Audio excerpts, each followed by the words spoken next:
take a look at some facts about Haiti. The area of the country is about 27,800 square kilometers, with the capital at Port-au-Prince and a population of 11.3 million. The primary languages are French and Haitian Creole, and the life expectancy is 62 years for men and 66 years for women, which is obviously considerably lower than much of South America, Central America, and North America. Haiti's longstanding instability stems from government corruption, which was made much worse by the devastating earthquakes in 2010 and 2021, which killed hundreds of thousands of people and crippled the nation's already struggling infrastructure. The current wave of attacks and violence followed the current president Ariel Henry's pledge to have general elections midway through next year. This was a delay from previous expectations, and it angered many Haitians and led to some of the numerous gangs rising up, especially in the capital. In 2021, former Prime Minister Jovenel Moise was assassinated amid the already mounting economic and political turmoil at that time. So if we look back at a brief snapshot of Haitian history, it's worth noting that Haiti became the first black-led republic in the world after a slave revolt ended French colonial rule in the early 19th century. It was actually paying reparations back to France for slave owners who lost property and resources until 1947, and corruption and instability kept growing and growing in Haiti since its inception several hundred years ago. Now, chronic instability, dictatorships, natural disasters, these are all things that we associate with Haiti. And despite some of the more upscale tourist areas and the friendliness of many of the people, it is certainly a very dangerous and unstable country. The 2010 earthquake in particular is a recent tragedy that hit the country, killing around 300,000 people and severely damaging the basic infrastructure and economy of the country. Prior to that, a UN peacekeeping force had already been sent in because of the rising gang violence and factionalism, but they were reduced in size by 2017 and actually fully withdrew in 2019. It was 2 years after the UN peacekeeping force withdrew that Moise was assassinated by gunmen who have still not been identified in Port-au-Prince. Since his killing, the country has been racked by even worse economic chaos, almost no functioning central political control, and more gang warfare.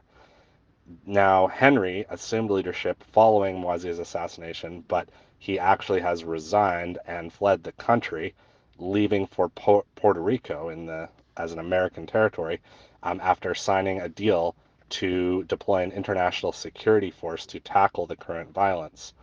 He resigned after these gangs basically stormed the streets and took even more full control over the capital, letting him know that he is not welcome.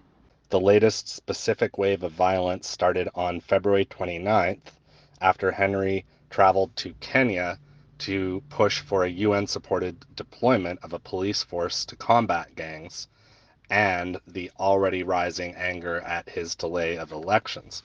In the capital, heavy gunfire rang out as prominent gang leader Jimmy Barbecue Cherizier announced that he was forming a coalition or alliance of gangs, including his gang, the G9 group, and their goal was Henry's resignation. So they did succeed in that goal, pushing Henry out of the country and running to the U.S. territory of Puerto Rico. Finance Minister Patrick Boisvert, who was serving as Haiti's acting prime minister during Henry's absence, declared a state of emergency a couple weeks ago on March 3rd and put in an evening curfew to regain control of the situation, especially in the capital. On March 5th, with Henry still technically in power, despite being outside the country, Cherizier put out a warning that if Henry did not resign, there would be a full-on civil war, especially if the international community continued to insist on supporting Henry and trying to put him back in. Now, at this point, Henry has been unable to return to Haiti for weeks due to the main international airports being closed. He got to Puerto Rico in the beginning of March after not being allowed to enter the Dominican Republic.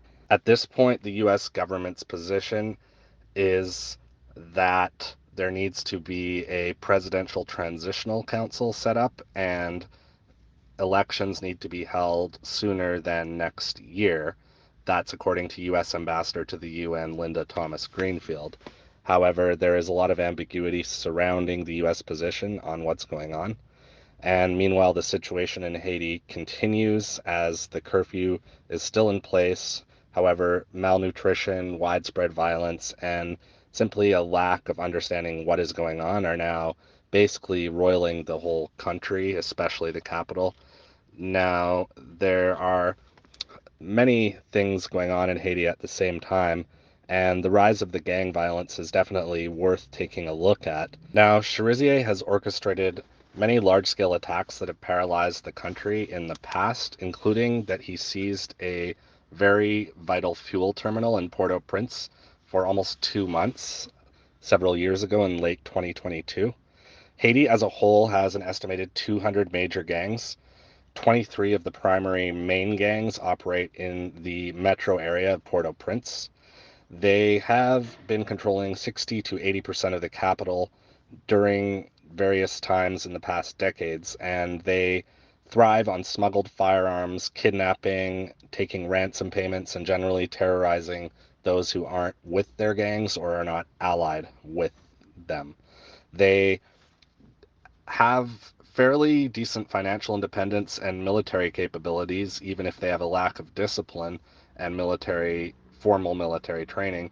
They also have access to quite high caliber weapons and have basically been able to take advantage of Haiti's state corruption and lack of central authority to pose constant threats to the continuance and survival of the government itself. There's a lot of uncertainty, as I mentioned, about who will step up and when, and plans for that Kenyan-led stabilization force that Henry was going after have not come. Port-au-Prince now is reported to be fairly quiet despite those days of violent fires and shootings, and most people just don't come out because they don't want to get shot. That also makes infrastructure and logistics of getting food around or any functioning businesses still quite difficult. There are roadblocks manned by gangs in and out of almost all areas of the city, and the international airport still isn't running as well as the port. The supplies are running out in the grocery stores, gas stations are running dry, and hospitals are running short of blood for transfusions and basic supplies. The situation is slightly better in other cities in Haiti. However, Port-au-Prince in particular is in very bad shape.